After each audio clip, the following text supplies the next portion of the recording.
3장 1절부터 7절이 복음을 선포하는 자로서의 바울과 그것을 듣는 자로서의 성도들의 관계에 관심을 두었다면 8절부터 13절은 그것을 좀 더 포괄적이고 우주적인 측면에서 설명하고 있습니다.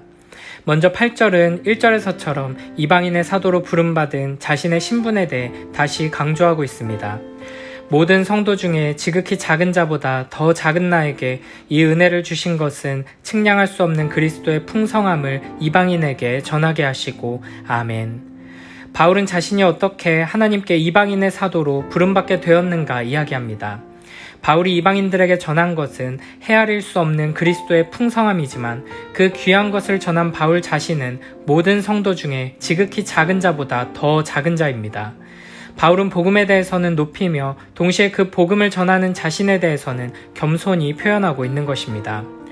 이 속에는 지난날 자신이 그리스도를 박해하는 자리에 서 있었음에 대한 기억이 포함되어 있을 것입니다. 바울은 그리스도를 박해하던 자신을 놀라운 은혜로 충만케 하시고 오히려 그리스도를 전하는 자로 부르신 그 부르심의 진정한 의미를 잊지 않고 있는 것입니다. 사실 바울은 우리가 흉내낼 수 없는 높은 수준의 믿음과 순종의 삶을 살았던 사람입니다. 그러나 그런 바울이 자신에 대해서 최상급 형용사의 비교급을 사용해서 지극히 작은 자보다 더 작은 나라고 말합니다. 바울의 이 말은 거짓된 위선도 아니고 근거 없는 자기 비하도 아닙니다. 바울은 진심으로 자신에 대해서 말하고 있는 것입니다. 자신이 어떤 자였는지, 자신이 얼마나 자격 없는 자인지 알기 때문입니다. 바울은 전에 그리스도를 회방하고 모욕했으며 하나님의 교회를 핍박하고 심지어 진멸하려고까지 했습니다. 바울이 유일하게 하나님께 받을 수 있는 것이 있다면 그것은 영원한 진노와 저주의 심판일 것입니다.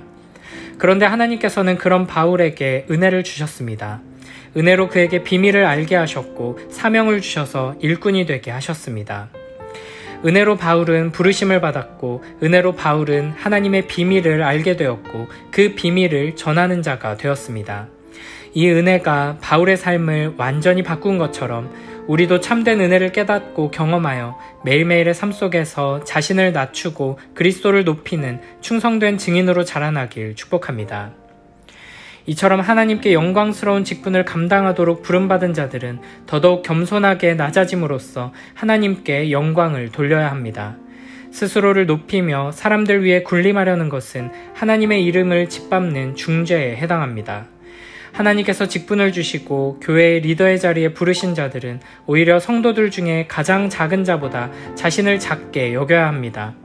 다른 누구보다 더욱 철저하게 자신을 그리스도의 빛 가운데 노출시켜서 자신의 연약함과 부족함 그리고 죄인됨을 직면해야 합니다. 겸손하게 더더욱 낮아져야 하며 약해져야 합니다. 그렇게 모든 목자들은 그리스도의 모범을 따라야 합니다. 하나님의 신실한 사역자들은 비록 자신의 막중한 사명과 거룩한 직분에 대해서는 영광스럽게 생각하고 그에 합당하게 행동해야 하지만 스스로에 대해서는 철저하게 겸손해야 합니다. 그래서 바울은 스스로를 작은 자 중에 가장 작은 자로 표현하였고 이에 반해 예수 그리스도에 대해서는 말로 다 표현할 수 없는 풍성함으로 표현하고 있습니다. 차고 넘치며 결코 부족하지 않은 그리스도의 은혜, 이 풍성한 은혜는 모든 민족, 모든 인류를 위한 것입니다. 복음의 풍성함에는 끝이 없고 한계가 없습니다. 그 깊은 은혜의 바닥이 어디인지 우리의 지혜로는 결코 측량할 수 없을 것입니다. 이 풍성함을 알고 누릴 수 있는 유일한 길은 하나님께서 알려주시는 것밖에는 없습니다. 이 비밀을 알게 하심에 대해 바울은 감격하고 있습니다. 이 감격이 우리에게도 동일하게 있어야 할 것입니다. 무가치한 우리에게 이처럼 특별한 은혜를 부어주신 것은 우리의 지혜로는 이해할 수 없는 놀라운 일입니다. 그러나 아직 많은 이들이 이 비밀을 깨닫지 못하고 있으며 아직도 많은 이들이 이 은혜를 누리지 못하고 있습니다. 그러므로 우리는 은혜와 사랑에 감사하며 더욱 낮아짐으로 이 복음을 전하기에 힘써야 할 것입니다. 빌립보서 2장 3절에서 오직 겸손한 마음으로 각각 자기보다 남을 낮게 여기고 라고 말씀하신 것처럼 우리는 타인과의 관계에서 그 타인이 누구든지 그를 나보다 낮게 여기는 마음과 태도를 가져야 할 것입니다. 그 사람의 외모나 소유나 학력이나 출신을 불문하고 항상 겸손의 태도를 가지고 예수 그리스도의 마음을 품고 사랑으로 섬기며 복음을 드러내는 복된 우리 모두가 되기를 축복합니다. 고린도전서 1장 27절부터 29절에서는 이렇게 말씀하십니다. 하나님께서 세상의 미련한 것들을 택하사 지혜 있는 자들을 부끄럽게 하려 하시고 세상의 약한 것들을 택하사 강한 것들을 부끄럽게 하려 하시며 하나님께서 세상의 천한 것들과 멸시받는 것들과 없는 것들을 택하사 있는 것들을 패하려 하시나니 이는 아무 육체도 하나님 앞에서 자랑하지 못하게 하려 하심이라. 아멘. 여기서 바울은 세상에 미련하고 연약하고 비천하고 없는 자들을 택하셔서 있는 자들을 패하시고 강하고 지혜로운 자들을 부끄럽게 하신다고 말합니다. 이것이 하나님의 섭리의 방식입니다. 그러므로 우리는 하나님의 이와 같은 원리를 따라 살아가야 하는 것입니다. 하나님의 섭리에 의하면 지극히 작은 자보다도 더 작은 자가 된 바울은 오히려 하나님께 가장 크게 쓰임받는 사람입니다. 하나님의 손길 안에서는 낮으면 낮을수록 더 크고 더 귀하게 쓰임받을 것입니다. 더 낮을수록 더 약할수록 더 높고 영광스러운 것이며 더 큰 복을 받는 것입니다. 바울은 이 원리를 알았기에 지극히 작은 자들보다 더 작은 자가 되기를 주저하지 않았고 지극히 작은 자들보다 더 작은 자로 알려지는 것을 수치로 여기지 않고 오히려 자랑한 것입니다. 이처럼 하나님의 성품과 섭리하시는 방식을 바르게 깨닫고 믿는 사람은 세상의 방향과는 다른 역방향의 삶을 살게 됩니다. 낮아짐과 연약함을 사모하며 추구하고 심지어 자랑하고 기뻐하게 되는 것입니다. 바울은 고린도후서 12장 10절에서 이렇게 고백합니다. 그러므로 내가 그리스도를 위하여 약한 것들과 능력과 궁핍과 박해와 공고를 기뻐하노니 이는 내가 약한 그때의 강함이라. 아멘. 우리가 추구해야 하는 삶은 높아지는 삶이 아니라 낮아지는 삶이고 강해지는 삶이 아니라 약해지는 삶이라는 것을 기억하며 참으로 복되고 아름다운 길로 주님과 함께 걸어가는 우리 모두가 되길 축복합니다. 우리는 바울의 겸손과 낮아짐, 순종과 헌신을 보며 감탄하지만 사실 바울의 이와 같은 믿음은 예수 그리스도의 낮아지심에서부터 온 것입니다. 바울의 경우에는 이 세상 안에서의 낮아짐과 연약함일 뿐이었지만 우리 주 예수 그리스도께서는 하나님과 동등됨을 취할 것으로 여기지 않으시고 종의 형체로 낮아지셨습니다. 영원한 왕, 창조주의 지극히 높은 자리에서 피조물의 자리까지 죄인들과 같은 모습으로까지 낮아지신 것입니다. 바울은 우리를 위한 주님의 낮아지심, 그 사랑을 알았기에 예수 그리스도의 이 낮아지심과 약해지심을 닮아가며 기쁨으로 복음을 증거하는 길을 걸어간 것입니다. 그러면서 바울은 지극히 작은 자보다 더 작은 자신에게 하나님께서 주신 은혜가 있다고 말합니다. 베드로 사도의 말처럼 하나님께서는 교만한 자를 멸시하시나 겸손한 자에게는 은혜를 주십니다. 낮으면 낮을수록 더 큰 은혜가 주어질 것이고 높으면 높을수록 더 큰 멸망을 당하게 된다는 것입니다. 신명기 8장 16절에서 모세는 하나님께서 우리에게 더 큰 은혜를 주기 원하셔서 일부러 백성을 낮추신다고 말합니다. 그러므로 더 큰 은혜를 원한다면 무엇보다 겸손하기 위해 더 낮아지기 위해 분투하며 노력해야 할 것입니다. 이어서 9절에서는 이렇게 말씀하십니다. 영원부터 만물을 창조하신 하나님 속에 감추어졌던 비밀의 경륜이 어떠한 것을 드러내게 하려 하심이라. 아멘. 여기서 바울이 말하는 은혜는 측량할 수 없는 그리스도 예수의 풍성함을 이방 사람에게 전파하는 것입니다. 바울은 예수 그리스도의 복음을 전파하는 이 사명을 힘들고 고단하고 피하고 싶은 숙제로 여기지 않고 하나님의 은혜라고 말합니다. 9절에서는 하나님을 만물을 창조하신 하나님으로 고백합니다. 태초에 만물을 창조하신 하나님께서는 반역과 범죄로 타락하여 온갖 불화와 혼돈에 빠진 만물을 반드시 회복하여 새롭게 하실 것입니다. 하나님께서는 그리스도의 십자가와 부활을 통해 만물을 통일하는 일을 이미 시작하셨고 장차 그 일을 완성하실 것입니다. 사도 바울은 이런 하나님의 위대한 비밀, 곧 우주적 구원 계획을 하나님께서 수립하셨고 그것을 그리스도 안에서 시행하고 계신다는 사실을 모든 사람에게 밝히 드러내는 영광스러운 사명을 받은 것입니다. 사실 복음을 전하는 것은 쉬운 일이 아닙니다. 문화와 언어와 가치관이 다른 이들에게 복음을 전하는 것은 더더욱 어렵습니다. 그래서 바울은 고린도전서 9장 19절에서 내가 모든 사람에게서 자유로우나 스스로 모든 사람에게 종이 된 것은 더 많은 사람을 얻고자 함이라 라고 말합니다. 복음을 전하기 위해서 자신의 자유를 포기할 뿐 아니라 상대방에게 종이 되어야 한다는 것입니다.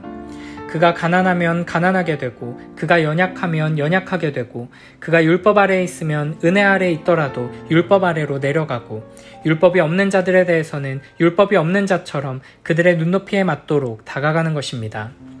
이렇게 나의 기호와 기준과 유익과 판단을 완전히 포기하는 일은 매우 어렵습니다. 그런데도 바울은 이것을 은혜라고 말합니다. 바울은 이렇게 자신의 것을 내려놓는 일을 복음 증거자가 받는 상급으로 여깁니다. 고린도전서 9장 18절에서는 이렇게 말합니다. 그런즉 내 상이 무엇이냐? 내가 복음을 전할 때에 값없이 전하고 복음으로 말미암아 내게 있는 권리를 다 쓰지 아니하는 이것이로다. 아멘. 예수님께서 우리를 위해 낮아지시고 자기 생명까지 내어주신 것을 기억하는 자는 예수님처럼 복음 때문에 무언가를 포기하고 내려놓는 것을 희생이 아니라 상급이며 영광스러운 일로 여기게 되는 것입니다. 물론 우리가 이 복음을 선포하고 전한다고 해서 모든 이들이 귀 기울여 듣고 주님을 영접하는 것은 아닙니다. 이 복음은 비밀이기 때문에 전파에도 여전히 비밀로 남는 특성을 가지고 있습니다. 이 복음은 영원부터 하나님 속에 감추어졌던 비밀이기에 하나님께서 계시해 주셔야만 알 수 있고 바울과 같이 은혜를 힘입은 자만이 깨달을 수 있습니다.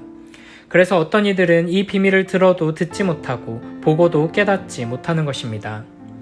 그럼에도 우리는 끝까지 담대히 복음의 비밀을 선포하며 전해야 할 것입니다.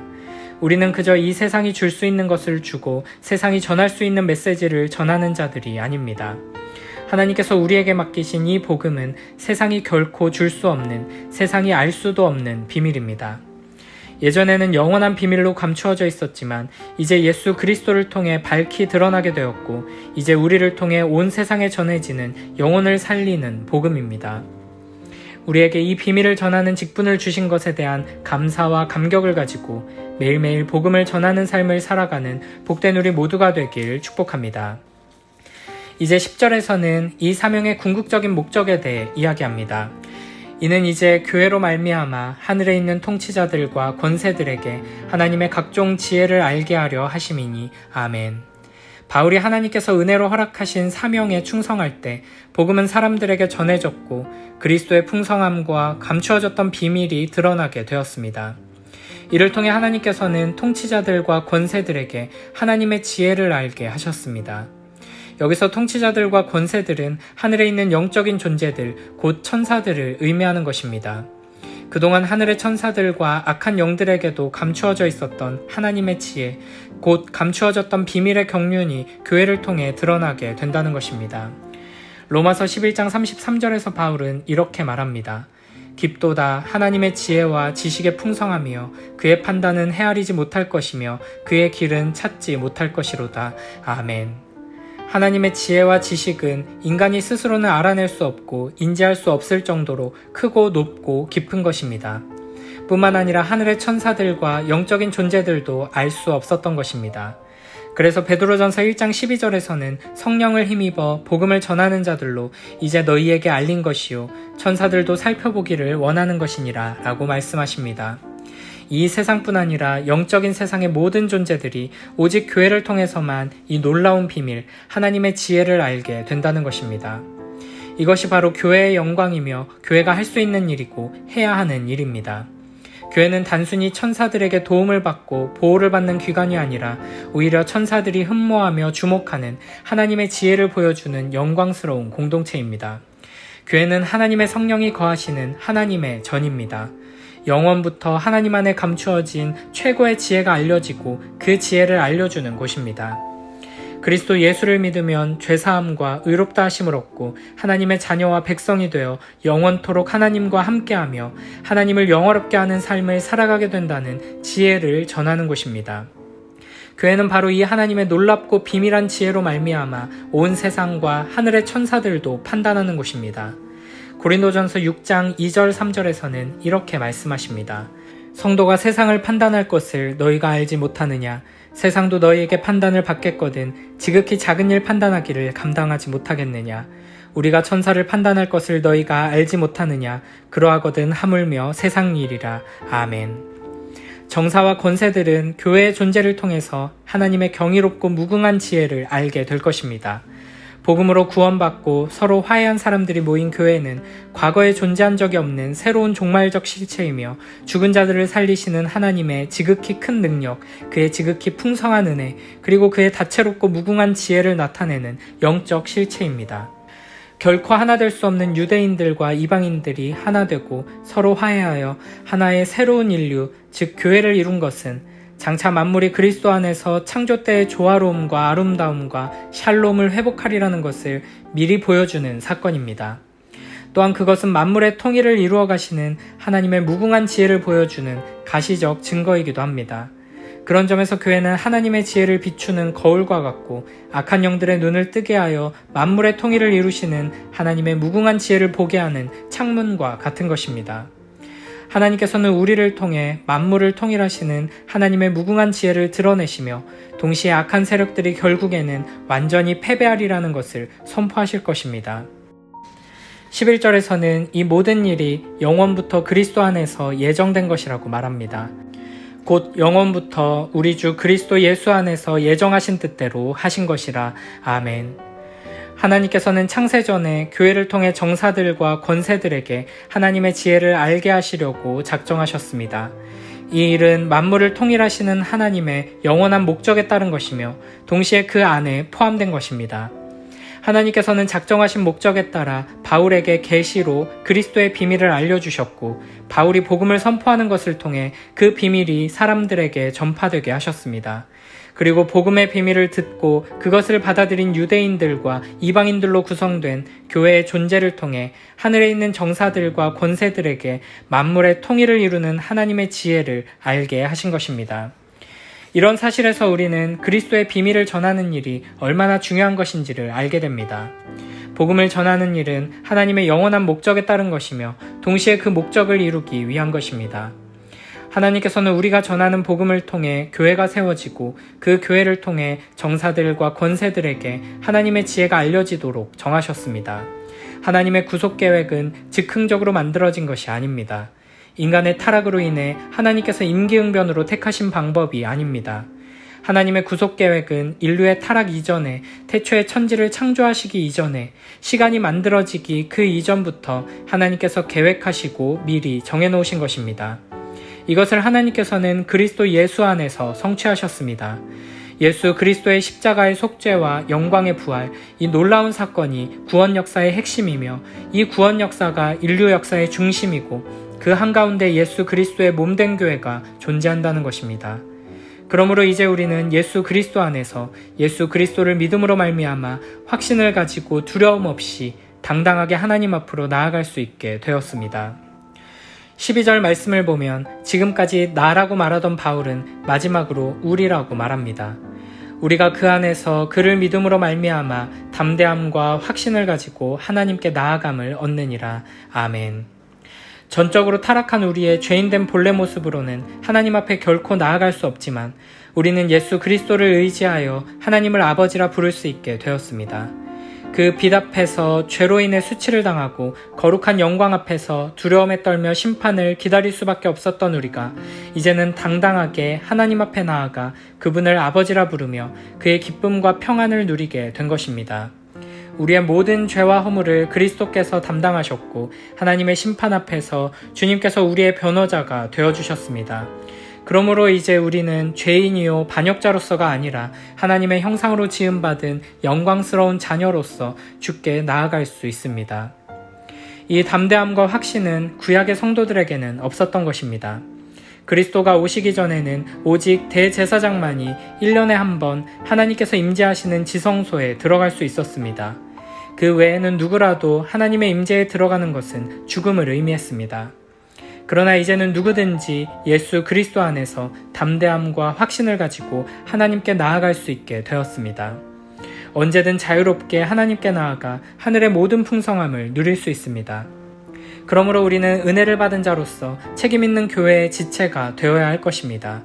우리가 교회로서 하나님의 가족이며 교회로서 하나님이 거하시는 처소이며 교회로서 하나님을 드러내는 도구라는 사실을 잊지 말아야 할 것입니다. 다윗은 교회를 향해 이렇게 말합니다.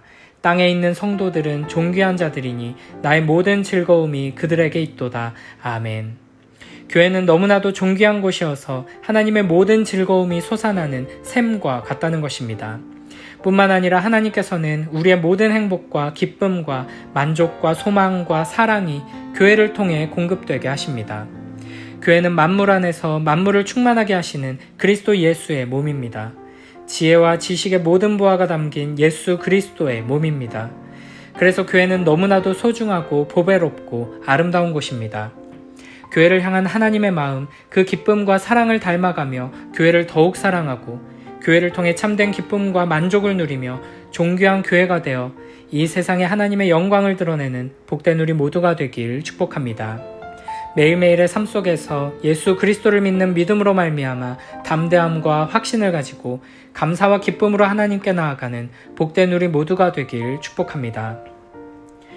마지막으로 사도는 에베소 교회 성도들에게 자신이 당하는 여러 환난 때문에 낙심치 말라고 당부합니다. 지금 바울은 하나님의 교회를 세우기 위해 복음을 증거하다가 가혹한 채찍질과 여러 가지 고난을 당하고 억울하게 감옥에 갇혀있는 상황이었습니다. 그러나 바울은 자신이 감옥에 갇혀있는 것을 전혀 이상하게 생각하지 않고 있습니다. 문제는 에베소 교회 성도들이 바울의 투옥으로 인해 근심하며 낙담하고 있다는 사실입니다. 이에 바울은 자신이 감옥에 있기에 위로를 받아야 할 상황인데 오히려 그들에게 위로의 말을 전합니다. 13절 말씀입니다. 그러므로 너희에게 구하노니 너희를 위한 나의 여러 환난에 대하여 낙심하지 말라. 이는 너희의 영광이니라. 아멘. 영원부터 만물을 창조하신 하나님 속에 감추어졌던 비밀의 경륜을 깨닫고 하나님께서 예수 그리스도 안에서 예정하신 그 놀라운 뜻과 계획을 믿고 의지하는 자들은 담대함과 확신을 가지고 하나님께 나아갈 수 있게 됩니다. 이 믿음은 우리로 하여금 우리가 마주하는 고난과 어려움에 대해 새로운 시각을 열어주고 세상과는 전혀 다른 태도로 반응할 수 있게 합니다. 물론 우리는 삶에서 마주하는 고난을 다 이해할 수는 없습니다. 하지만 한 가지 확실한 것은 이유 없는 고난은 없다는 것입니다. 모든 고난은 하나님의 작정과 섭리 안에서 하나님의 영원하신 목적을 이루는 과정 가운데 있는 것입니다. 이렇게 하나님의 선하시고 전능하신 손 아래에 모든 고난이 있음을 믿는 사람은 낙심하지 않을 수 있습니다. 이해할 수 없는 고난 속에서도 하나님의 은혜를 생각하고 바라보며 의지하는 복된 우리 모두가 되길 축복합니다. 바울은 나는 지금 여러분에게 복음을 전하느라 고통을 당하고 있지만 이것은 여러분에게 오히려 영광을 가져오는 것이니 나 때문에 낙심하는 일이 없기를 바랍니다. 라고 말하고 있습니다. 바울은 지금 그리스도로 인하여 그리스도를 위하여 감옥에 갇혀 있습니다. 하지만 이런 자신의 고난이 오히려 그리스도의 몸된 교회에게 영광을 가져올 것임을 담대히 확신하며 낙심하지 않도록 부탁하고 있는 것입니다. 참된 믿음 위에 굳게 선 바울에게 고난이 오히려 영광이 되는 것처럼 우리도 현재의 고난이 우리를 집어삼킬 것처럼 느껴질 그때에도 장차 얻게 될 지극히 큰 영광을 생각하며 굳게 서야 할 것입니다. 오히려 우리가 경험하는 모든 고난과 어려움과 문제들을 통해 심지어는 우리의 연약함과 실수와 넘어짐 그리고 불순종까지도 사용하셔서 우리를 향하신 그 놀라운 뜻과 계획을 이루시는 주님을 바라보며 기뻐해야 할 것입니다. 그리스도를 통해 하나님 앞에 담대히 나아갈 수 있는 특권을 받은 자녀답게 세상 속에서 어떤 고난이나 어려움을 겪더라도 결코 좌절하거나 낙심하지 않고 하나님과 세상 앞에서 당당하게 서서 하나님의 빛을 비추는 거울이 되는 복된 우리 모두가 되길 축복합니다. 고난이 찾아올 때 단순히 인내하고 견뎌내는 것을 뛰어넘어 오히려 복음을 위해 핍박당하고 어려움을 겪는 것을 영광스럽게 여기며 담대하게 복음을 지키고 전하고 살아내는 복된 우리 모두가 되길 축복합니다. 이를 위해 중요한 것은 우리 안에 하나님의 섭리에 대한 확신이 있어야 한다는 것입니다. 바울은 하나님의 섭리에 대한 확신이 있었기에 에베소 교인들에게 자신이 당하는 환난으로 인해 낙심하지 말라고 말할 수 있었습니다. 디모데후서 3장 12절에서는 이렇게 말씀하십니다. 무릇 그리스도 예수 안에서 경건하게 살고자 하는 자는 박해를 받으리라. 아멘. 하나님의 섭리를 믿는 믿음이 있는 사람, 하나님의 일하시는 방식에 대한 성경적인 바른 이해를 가진 사람은 복음으로 인해 고난당하고 핍박당할 때 결코 낙심하지 않습니다. 오히려 고난으로 인해 내가 바른 길을 가고 있음을 확인하며 기뻐하고 예수 그리스도의 십자가의 길을 동행하며 하나님의 역사에 동참하고 있음을 확인하며 감사하게 됩니다.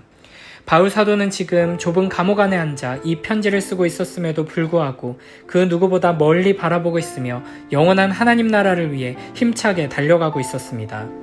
그는 영원하신 하나님의 뜻과 계획의 관점에서 자기 자신과 교회를 바라보고 있었습니다. 이런 바울과 같이 매일매일의 삶 속에서 하나님의 말씀에 귀 기울이며 영원한 약속을 붙들고 교회의 영광스러운 미래와 궁극적인 완성을 바라보며 일상 속에서 영원을 살아가는 복된 우리 모두가 되길 축복합니다.